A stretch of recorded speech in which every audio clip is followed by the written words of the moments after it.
Hello dear friend, मैं bubble Chauhan. मेरे channel कानूनी ज्ञानधारा में आप सबका स्वागत है। आपके लिए आज कुछ महत्वपूर्ण इंपॉर्टेंट टॉपिक लेके आया हूं जो आपके लाइफ में बहुत महत्वपूर्ण साबित होने वाला है। चाहे आप यूपीएससी की तैयारी कर रहे हो, चाहे आप लॉ की तैयारी कर रहे हो, चाहे आप एक लॉयर हो, तो ये आपके लिए बहुत महत्वपूर्ण होने वाली है। या फिर आप कानून की जानकारी रखने का शौक रखते हो, ये आपके जीवन में बहुत महत्वपूर्ण साबित होने वाली है। बहुत सारी इसी नॉलेजों को लेने के लिए आप हमारे चैनल के साथ जुड़े रहिए। कानूनी ज्ञानधारा के साथ आपके एग्जामों में ऐसा कुछ बहुत आएगा, ऐसी कुछ टॉपिक बातें बताएंगे, महत्वपूर्ण बातें जो आपके एग्जामों में बहुत बड़ी हेल्प करेगी, ताकि आप यूपीएससी की तैयारी कर रहे हैं, किसी भी लॉ फील्ड ऐसे आरएसए की तैयारी कर रहे हो, तो ये आपके लिए बहुत महत्वपूर्ण साबित होने वाली है। इसलिए हमारे चैनल के साथ बने रहिए। हम आईपीसी और सीआरपीसी के बारे में और भारतीय विश्व के सबसे बड़े कानून के बारे में कुछ भी। हेलो डियर फ्रेंड, चलो तब समझ लेते हैं अब थोड़ा सा आईपीसी के बारे में। बात ही रहते ही IPC Indian penal code Bharat का विश्व का सबसे बड़ा दंड विधान। वैसे आपके एग्जामों में अक्सर आ सकता है कि भारत विश्व का सबसे बड़ा दंड विधान कौन सा है, तो भारतीय दंड विधान विश्व का सबसे बड़ा दंड विधान है। तो समझते हैं आईपीसी के बारे में। ये Indian IPC Indian penal code मतलब भारतीय दंड संहिता। इंडियन पेनल कोड मतलब हिंदी में इसे भारतीय दंड संहिता कहते हैं और उसे भारतीय दंड विधान भी कहते हैं। भारतीय दंड विधान, इसे भारतीय दंड विधान भी कहते हैं क्योंकि इसमें दंड का प्रावधान किया गया है। इसका परिचय देख लेते हैं। इसका परिचय भारत के अंदर किसी भी नागरिक द्वारा, ठीक से समझिएगा एक एक तब को, भारत के अंदर किसी भी नागरिक द्वारा कुछ विशेष अपराधों की परिभाषा और उसका दंड का प्रावधान करती है आईपीसी। आईपीसी भारत के अंदर किसी भी नागरिक द्वारा, मतलब भारत के अंदर किसी भी नागरिक द्वारा कुछ कुछ अपराधों की परिभाषा और उसके दंड का प्रावधान करती है आईपीसी। भारत के अंदर चाहे कोई भी नागरिक हो, भारत के अंदर कोई अपराध करता है तो अपराध की दंड का प्रावधान, दंड की परिभाषा, अपराध की परिभाषा और उसके दंड का प्रावधान करती है। तो चलिए अब इसके जड़ को समझ लेते हैं, ये कैसे भारत में आयोजित हुआ। तो समझ लेते हैं भारत में प्रथम कानूनी आयोग 1834 में पारित किया गया। फर्स्ट लॉ कमीशन 1834 में भारत में पारित किया गया था। उस समय उसके जो अध्यक्ष थे, उस समय समिति के अध्यक्ष थे, वो थे लॉर्ड मैकाले साहब। भारत में ऐसे क्वेश्चंस आते हैं आपके एग्ज़ाम में कि भारत में फर्स्ट लॉ कमीशन कब बैठा गया, तो आपको क्या लिखना है 1834। ये आपके बहुत महत्वपूर्ण साबित होने वाला, ध्यान से पढ़िएगा। भारत में प्रथम कानूनी आयोग पारित कब किया गया था? 1809 में, 1834 में पारित किया गया था और उस समय उसके अध्यक्ष थे वो थे लॉर्ड मैकाले साहब।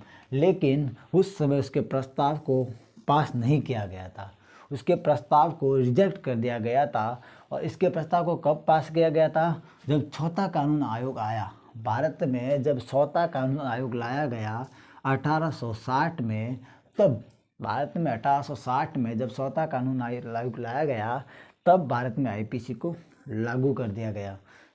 अब ऐसे आपके क्वेश्चन आते हैं कि आईपीसी भारत में कब लागू हुई, तो 1860। जैसे आपने बुकों में वगैरह देखा होगा कि आईपीसी 1860, सीआरपीसी 1974 से लिखा आता है। तो भारत में आईपीसी कब लागू हुई? 1860 में। उसको पारित कब किया गया था? 1834 में, जिसे प्रस्ताव को रिजेक्ट कर दिया गया था, और 1860 में उसे लागू कर दिया गया। ठीक है, और आईपीसी भारत में 1860 में लागू कर दिया गया। और जब पंचम कानून आयोग आया और 1860 में लागू कर दिया गया, तो पंचम कानून आयोग क्यों लाया गया? और पंचम कानून 5 अगस्त 1955 में आया। पंचम कानून आयोग 5 अगस्त 1955 में बना, जिस कमेटी के सदस्य थे मोतीलाल, चिमनलाल और चेतलवाद। ठीक है, जब आपके क्वेश्चन होगा कि जब भारत में 1860 में आईपीसी को लागू कर दिया गया, फिर भी 5 अगस्त 1955 में पंचम कानून आयोग क्यों बना, और पंचम कानून आयोग का उद्देश्य बनने का उद्देश्य जान लेते हैं। आईपीसी में ब्रिटिश काल के समय से चली आ रही, मतलब आईपीसी में हमारे भारतीय दंड विधान में ब्रिटिश काल से समय से चली आ रही परिस्थितियों के अनुसार, मतलब जो वहाँ की जो संविधान की परिस्थितियाँ थी उन परिस्थितियों के अनुसार, परिस्थितियों को देखने के अनुसार संविधान में कुछ विशेष संशोधन करना और इसको भारत में लागू करना।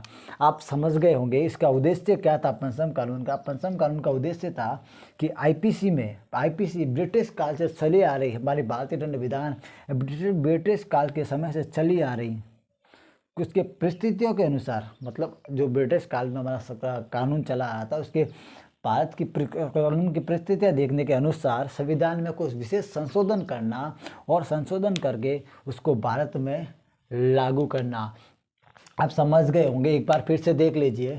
इंडियन पेनल कोड, भारतीय दंड संहिता, एक इसका और नाम भी है, एक बार ध्यान से इसका जब आपने मूवी में वगैरह देखा होगा कि कभी मूवी में जैसे जजमेंट पास करते हैं, तो जजमेंट पास करते हैं तो ये कि ताज़-ए-रात हिंद दफ़ा 302 के तहत, इनका एक और नाम है ताज़-ए-रात हिंद, ताज़-ए-रात हिंद। आपने कभी मूवी में देखा होगा कि जज जजमेंट पास करते हैं, जब जजमेंट किसी अपराधी को लाया जाता है तो जज जजमेंट पास करते हैं तो ताज़-ए-रात हिंद दफ़ा 302 के तहत मुजरिम को फांसी की सजा। ये ताज़-ए-रात हिंद को और कुछ नहीं, हमारी आईपीसी है।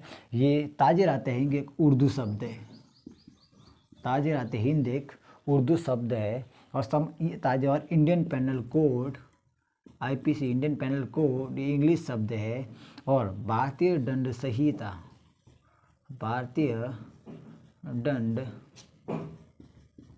संहिता ये हिंदी शब्द है। और आपने ये भी सुना होगा कि ताज़-ए-रात हिंद दफ़ा, और ये धारा है जो हम इसे हिंदी में कहते हैं, और सेक्शन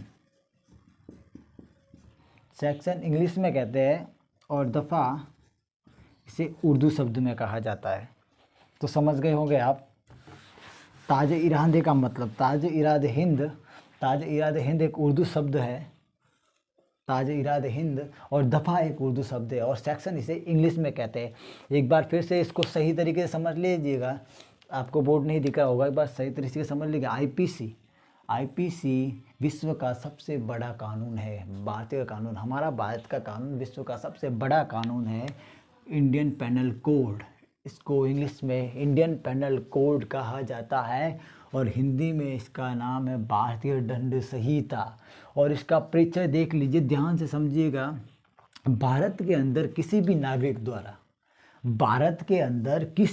नागरिक द्वारा कुछ अपराधों की परिभाषा, मतलब भारत के अंदर कोई भी नागरिक हो कुछ अपराध करता है तो उस अपराध की परिभाषा और उसके दंड का प्रावधान करती है आईपीसी। जब भारत के अंदर कोई व्यक्ति अपराध करता है, जैसे किसी ने किसी का मर्डर कर दिया, तो उसको क्या सज़ा होगी, किस प्रकार उसको सज़ा होगी, कितनी सज़ा होगी, वे आईपीसी उसका दंड का अपराधों की परिभाषा और दंड का प्रावधान करती है।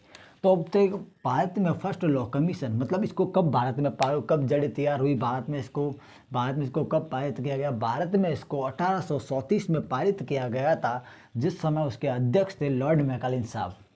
जिस समय 1837 में पारित किया, उसके अध्यक्ष थे लॉर्ड मैकाले साहब, और प्रस्ताव को पास नहीं किया गया था, बट 1837 में पारित की गई थी, पर इसके प्रस्ताव को ब्रिटिश सरकार द्वारा पास नहीं कर दिया गया था, रिजेक्ट कर दिया गया था। और चौथे कानून आयोग में 1860 में इसको मंजूरी दे दी गई, 1860 में इसको मंजूरी दे दी गई। तब आईपीसी 1860 में भारत में लागू हुई। और पंचम कानून आने का उद्देश्य था 5 अगस्त 1955 में पंचम कानून आयोग आने का जो उद्देश्य था वो उद्देश्य था कि आईपीसी ब्रिटिश काल के समय में चल रही परिस्थितियों के अनुसार, मतलब हमारी आईपीसी में ब्रिटिश काल के समय से चल रही परिस्थितियों के अनुसार संविधान में कुछ विशेष संशोधन करना और संशोधन करके भारत में उसे लागू करना। आप समझ गए होंगे इस तरफ को। अगर आपको हमारे चैनल की जानकारी अच्छी लगी हो तो हमारे चैनल को लाइक और कमेंट बेल आइकन जरूर करें, ताकि ऐसी ऐसी वीडियो हम आपके लिए और लेके आए। हम इसके बाद हम अध्याय का अध्ययन करेंगे। अध्याय में हम धारा 1 1 2 2 करके पढ़ेंगे, ताकि इस तरह से आपको पूरी बात नॉलेज रहे और अच्छा आपको कंसेप्ट तैयार हो सके, ताकि दोबारा आपको देखने की ज़रूरत ना पड़े। ठीक है, इसी तरह से हम नेक्स्ट अध्याय में धारा फर्स्ट और सेकंड को लेंगे, ताकि एक एक के बारे में आपको अच्छी तरह से समझाया जाएगा, तो आपको दोबारा देखने की ज़रूरत नहीं पड़ेगी।